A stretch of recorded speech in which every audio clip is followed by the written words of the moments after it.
How's it going, guys? This week we have an associate producer for NBC Sports Boston, Max Lederman. If you are a Celtics fan, you'll absolutely recognize him and his work. My brother Xander led the interview this week. He did a great job, and it was a fun interview. Hope you guys enjoy. All right, joining us now, he is an associate producer of NBC Sports Boston, Max Lederman. Max, how are you? I'm great. Thanks for having me on, guys. So Max is a associate producer for NBC Sports Boston. They've been doing a lot of great stuff, definitely producing a ton of content over the pandemic. Max's work is always seen during Celtics games when he tells the fans during post-game interviews that Marcus Smart leads the team in grit on the little screen. That's all him. So Max, do you want to talk a little bit about your journey and kind of what it's like how you had to kind of compete in such a competitive field? Because everyone wants to work in sports media. And if you want to touch upon a little bit of your time at Northeastern, because we're all Husky friends now. If you want to talk about if there are any specific co-ops that you did that might have helped you on your way, you could just kind of speak to that. Absolutely. I mean, co-op, man, that was why I chose Northeastern. I was visiting and I had never heard of it before. I didn't get into my school that I applied early for, and so I was kind of like down. And my mom was just I don't even remember what website she was on, but she just was like looking for a bunch of schools that were, that had good communications programs. And she went to school in Boston, so she was like, "Oh, you might love it." And we went and we visited, and on the tour, the guy was explaining co-op to me, and I was like, "That sounds amazing." And I chose Northeastern, and it really was. I got really lucky to just have a class with a kid who had an internship at a station called CN8. It was a Comcast station. It was it's no longer a thing anymore, but there was a sports show on it, and he was just like, I just ran into him at the gym. He's like, "Hey, have you picked a co-op yet?" And I kind of like just been leaving that off, and I was like, "No." And he's like, "You're dumb. You should just do one at CN8 where I just was." It was awesome. So I got an internship at this, for the sports show called Sports Pulse.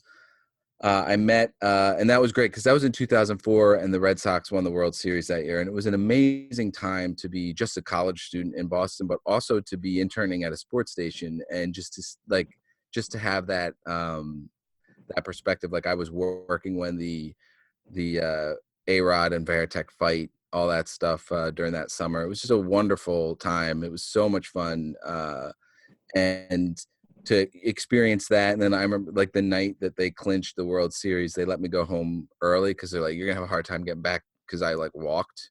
Like, "You're gonna have a hard time getting back to your apartment if you don't leave now, because the city's gonna go crazy."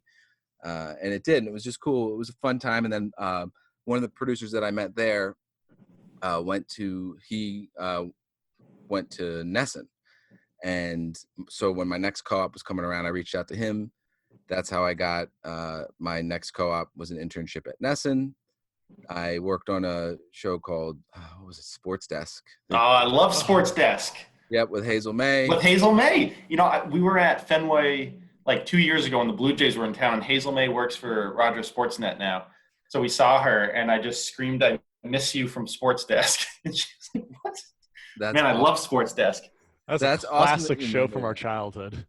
Oh, yeah. It was a lot of fun because at Nesson, it was like the interns did a lot. It was a really good internship. I'm not sure what it's like now, but back when I was there, it was a really, you did work. And I had just met the girl that was going to end up being my wife. So I didn't have this urge to leave early and go out like a lot of the other interns did.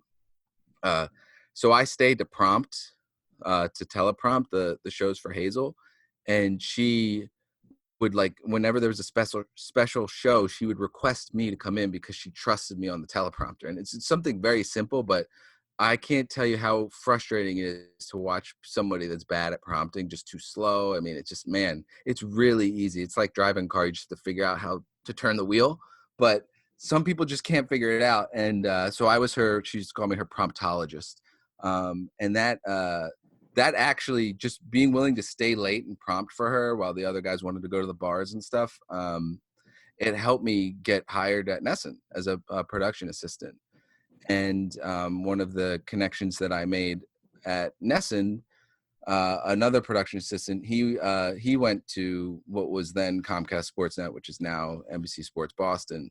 And so when I left Nesson eventually, was actually right around the recession in 2008, I got a job at another company called Tech Target, which was, it was like a website factory basically for information technology stuff, which I have zero interest in, but it was a good experience and it was a good place to work, but my heart wasn't in it. And so I just spent basically 2 years trying to get back into sports television, but my wife had a really good job here in Boston. So I was kind of limited to this market. And so I reached out to one of my connections that I'd met at Nesson, who was at Comcast Sportsnet at that time. And he got me in as a freelance editor. And that's where I started at NBC Sports Boston. I got hired as a production assistant, and then eventually promoted to AP. And then right around at the start of the Brad Stevens era, so in 2013, that summer, we kind of reworked how the associate producers were laid out. And my boss at the time asked me if I wanted to be like the main Celtics AP, because we used to just alternate. And I was just like, yes, of course. Like for me, I just love having one thing, like a beat almost. I love all the sports, but basketball's always been my favorite. And so that was just kind of how I got into doing the pre and post game shows regularly. And that it kind of it grew from there. So go to Northeastern and get a co-op. And you kind of like what you were saying about, like, now you do like a lot of on-screen stuff, and you're like, you kind of have some creative freedom when it comes to it, where, I mean, you look at different morning, like radio talk or like sports talk shows. Like you look at a show like I don't know, the Levitard show. Yeah. Like their producers are so heavily involved in like what makes their radio show great. And then you look at stuff like your pre and post game stuff, and you have like some creative freedom that like has a direct impact on how people look at it. Like by putting up those graphics, people like are like, this is hilarious. Like it draws people in. Can you talk just a little bit about like the creative freedom and like when you have like a little bit of control and you're not just like totally behind the scenes, like what that kind of does to your every day at work? Yeah. So the little name graphics and stuff, so I'm stricken with the disease where I can never be serious. I just can never take anything seriously. It's usually not a problem, but sometimes it is. Like when my daughter was born, my first one, she came out and the first thing I said was, what's wrong with her head? Cause it was kind of pointed, cause that's how they come out. Just so you know, if you ever have kids, they come out pointy headed. But things like that where I just can't be serious sometimes. And so I would always you can preview the graphics. So as jokes, for my my boss, my manager, the producer of the show, I would just put up a graph and be like, hey Jim, is this okay? And he'd be like, come on. I'm like, all right, I'm just kidding. Here's the real one. And finally one day, the Marcus Smart grit one, I was like, Jim, can I do this? And finally he said yes. This was like 2 years of me just joking around about it, but also like, I'm ready to do it if he says yes. And he finally said yes, because the Weird Celtics Twitter stuff had started to become a thing. And I was, man, we should maybe lean into this a little bit. This is like really fun. And it's like a just completely unique thing to this market, to this team, to our audience. And he said yes. And I'll give him all the credit for that. And as soon as that happened and it got screen grabbed and, part of my take and all those guys were putting it up on Instagram, I was getting texts. People were like, I can't believe this. And so I was just forwarding them to him and to our other bosses. And they were just like, keep doing it. That's good. And we have this, another production assistant, Mark, who came on, I think 3 years ago, I think this is his third season, who's also really good at that. He's really funny. A lot of the good ones that I get credit for is really him. But it's a good mix. It really is a good mix. And I'm just really, look, it's all about, the team doing well, as we like to say it. And so it's been a good mix. And when people always, like, when they ask stuff like this, it's like, how do you know what to do and all that stuff? It's like, you don't plan it. And, the guys from our web department will be like, can you let us know if you're going to do one so that we can screen grab it and put it out? And I'm like, man, I can't. Like, I don't know when we're going to do it or not, because some games just doesn't work. They could have a great game, everyone can be in a good, funny mood, and if there's just one that doesn't make sense, we just don't do it, because when we force it, it gets weird and unauthentic. And that's, to me, it's always just about the authenticity of it. It's just being natural that happens, and not taking it too seriously. Like, if we try to make it too corporate and put a sponsor on it, then it's just not what it's supposed to be. And then the on-camera stuff that happened because because of the screen grab of the Marcus Smart lower third banner there. Someone reached out to me that was writing an article about Weird Celtics Twitter, and I was answering questions similar to this about it. And that I showed that article to Scal, and he said, dude, we should do a segment about Weird Celtics Twitter and have you on. And that was the first time they thought of having me on TV. And so I was just like, sure. And the one thing about working at NBC Sports Boston is that, I really don't get told no a lot. Like, if you come with a good idea, they're just like, sure, let's try it. They're willing to try things. And they're also like, all right, this didn't work, let's not do it again.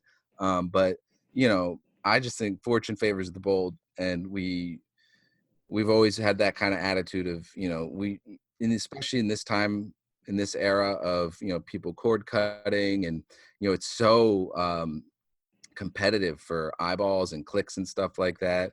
It's just the people, I think, that try everything are the ones that figure out what works. Because if you're too, hesitant to try something, you're never going to know. So that's kind of how that started, where they just said yes to put me on TV. And then I was like, well, do you guys want to do like a post-game segment? Not really knowing. It was kind of just like, again, a lot of the stuff I just say it. I'm not really being serious, but I'm like willing to be serious if they say yes, and that ends up working. So, just throw stuff out there, because you never know. And that's where the post-game segment came from. Yeah, you kind of touched upon when you were saying, like, you have when your creative juices are flowing, that's when you do it. And you look at like ESPN almost in Sports Center, where you had a couple of those guys at the beginning who late at night would just have these ridiculous lines that were hilarious. And then you can see now that they're just trying to force it every time. It just it's not the same thing. And speaking of kind of Sports Center, the average sports show used to just be all highlights, and now it's not. Can you talk about a little bit like how that's kind of just changed, or if it has changed, like how your job kind of functions? Oh yeah, 100%. So when there wasn't a Celtics game, I used to be on our news shows, which was Sportsnet Central, which was like a sports desk type show. It was like a localized Sports Center, where it was story count, boom, boom, boom, boom, boom. We got to go, blah, blah, blah, blah, blah. Our very strict timed rundown, where you'd have like, all right, this highlight has to be 30 seconds. This one's going to be 40. And if you go over, tell me, and we'll take some seconds away from this other thing. And everything was very structured by timing. And, scripts were all timed out.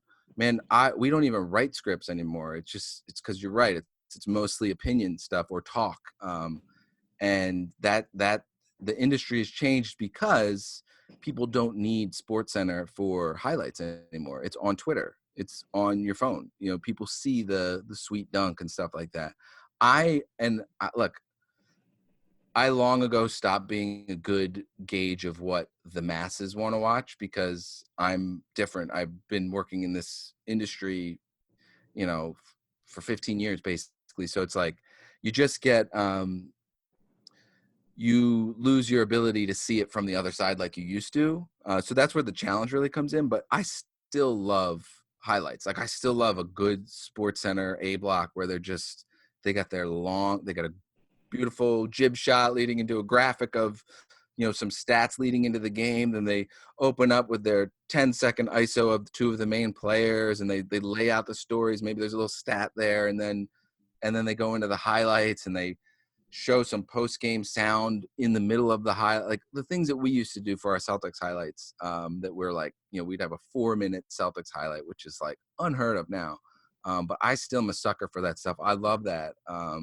But I understand that that's just not what the masses want to watch. And unfortunately, people, we get a lot of pushback sometimes. We're like, oh man, why don't you do the highlights? And all you guys are opinion now, blah, blah, blah. And it's like, man, if we could do it the other way, we would. It's not like this is easier or necessarily what we want to do. It's what the audience wants. And that's the number one thing. And it's what the majority of the people want. And that's what you have to decide. And that's where the real challenge comes in being a sports producer, is just figuring that out. Because again, we've been in it so long, and also are abnormally aggressive sports fans. So like what we like is not what the casual fan wants. And you still have to try to get the casual fan. So it's, it's a good balance, but like, again, it's a challenge, but it's also like, that's why you do anything. Because if it was easy, what's the point?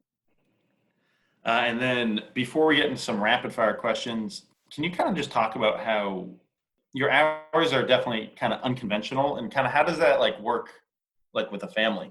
Like how do you kind of manage that? Yeah, that's interesting. It actually, for us, it works pretty well. So like, I'll go just pre-pandemic, because pandemic has kind of screwed everything up for most people. But normal in the normal world, it worked out well because my wife was able to go in early to her work and leave early to pick up the kids. So she would go in at like 6. She would leave around 3, pick up the girls from school. And so I was the morning guy. I'd get up with the kids, get them to school, and then have my morning just routine, and then get in usually around 1 or 2. And so I would leave work 11:30, midnight, depending on, West Coast games. Oh, brutal. But, there's not that many of them. Can't really complain. But yeah, so luckily our work schedules could not overlap too much, so that the kids are in school when they do. But yeah, it's a challenge, but you just got to work through it. And that is one of the main issues that I think a lot of people have getting into TV and sports TV, is the unconventional hours. Now, it used to be, before I was mainly on the Celtics beat, it was, I was working, Saturday night, Sunday night, Friday night, any night, basically. And so you do lose a lot of your social time, or you did before, but we've transitioned. And I think a lot of stations have transitioned away from the weekend night programming, because you're just not going to win that fight ever. And you're not adding much value, because they're just not the newsiest days anyway. And our format changed, so we're not doing a ton of the news stuff anyway. So but I saw a lot of kids burn out and just leave the industry completely, because they just couldn't not have a social life, because you really couldn't. It was like, yeah, I'd love to go meet girls, but Tuesday night isn't the night where everyone's at the bars. It's difficult. And again, like, I was lucky. I met my wife in college, right as I started working in this industry. So she probably had to suffer more, because she's like, oh, great. But she could go out, with her friends and stuff like that. So it wasn't that bad. But it really is one of the main reasons that people burn out, is that, you don't make a lot of money. You don't work great hours. But at the end of the day, it's not really work. It feels like fun. It feels like what I want to do anyway, whether they were paying me or not. So, and then you just get more opportunities the longer you do it, and the more you grow. And, I have no regrets. Awesome. Okay, so we're going to jump into some rapid fire questions. We had Jared Weiss on, and he was giving us probably like 5-minute answers for each of these questions. So that's not what rapid fire is. We want short, quick answers. We still love you, Jared, though, if you're listening. Yeah. Hey, Jared. If you could be an Olympian in one sport for summer and winter, not basketball or hockey, what would it be? Swimming was what I did in high school, so that's easy.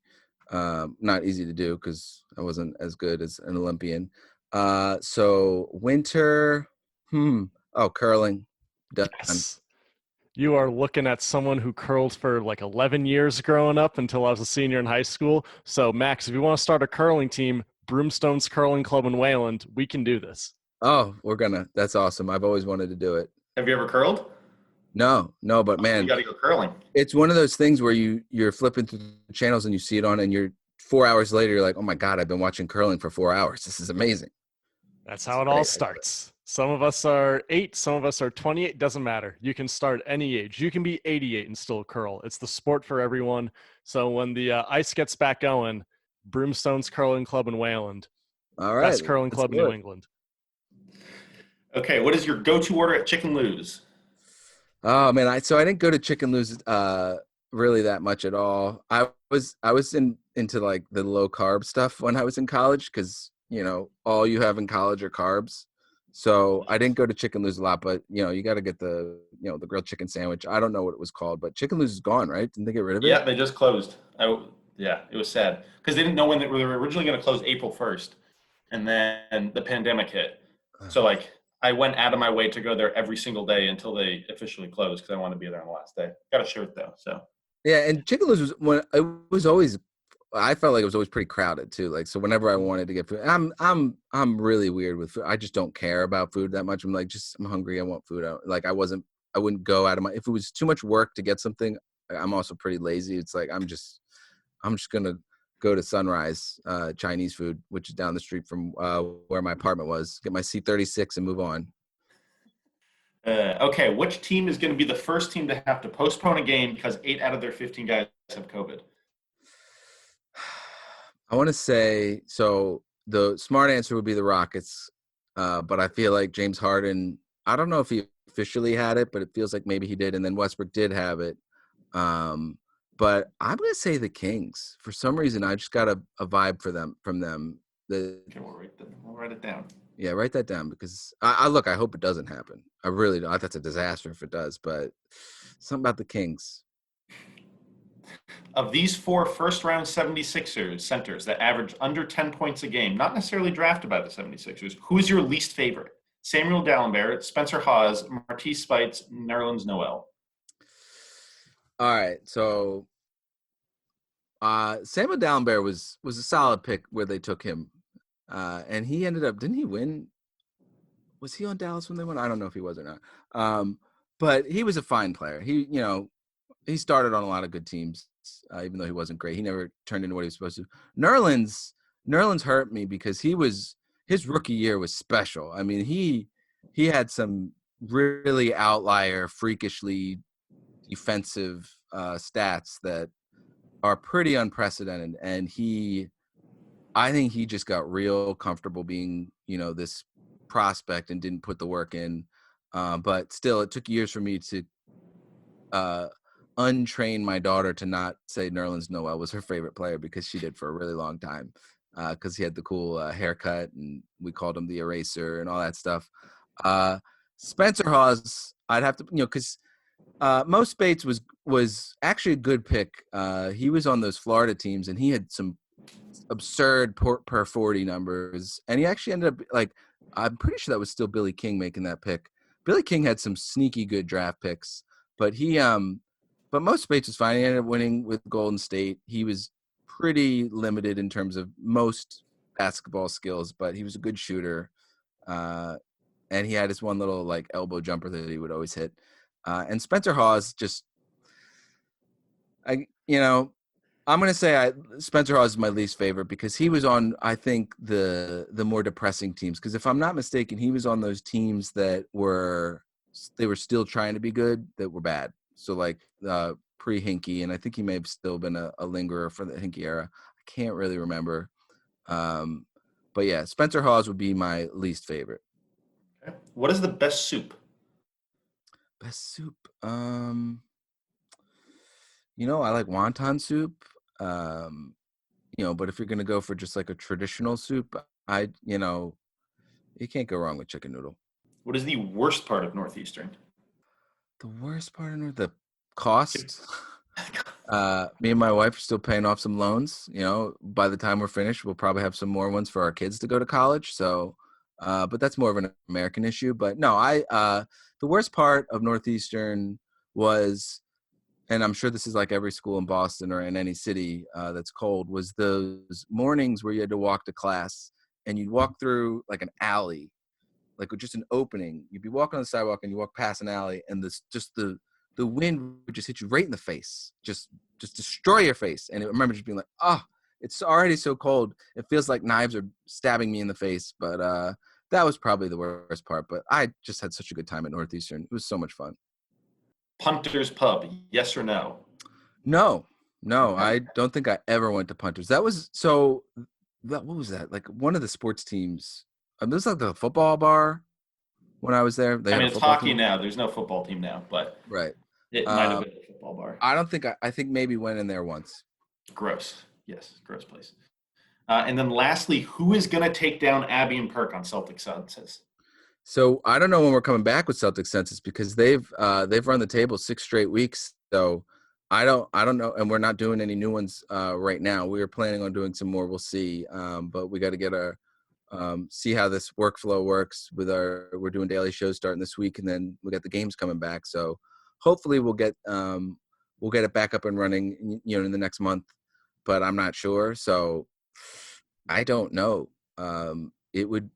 It's crazy because they looked like they were going to lose pretty much every week that they won, and then somehow pulled it out in the end. And then Perk really figured the game out. He started strategizing more, and like you could see with some of his answers, he's like, look, I don't think this, but based on some of the other answers we've had in previous weeks, Grant Williams has got to be on this list. And sure enough, he was. So it's going to be tough to take them down. I can't tell you. I have no answer. I'm opting out of that one. Is Brad Stevens not knowing more than one superhero the least surprising thing that he's ever said?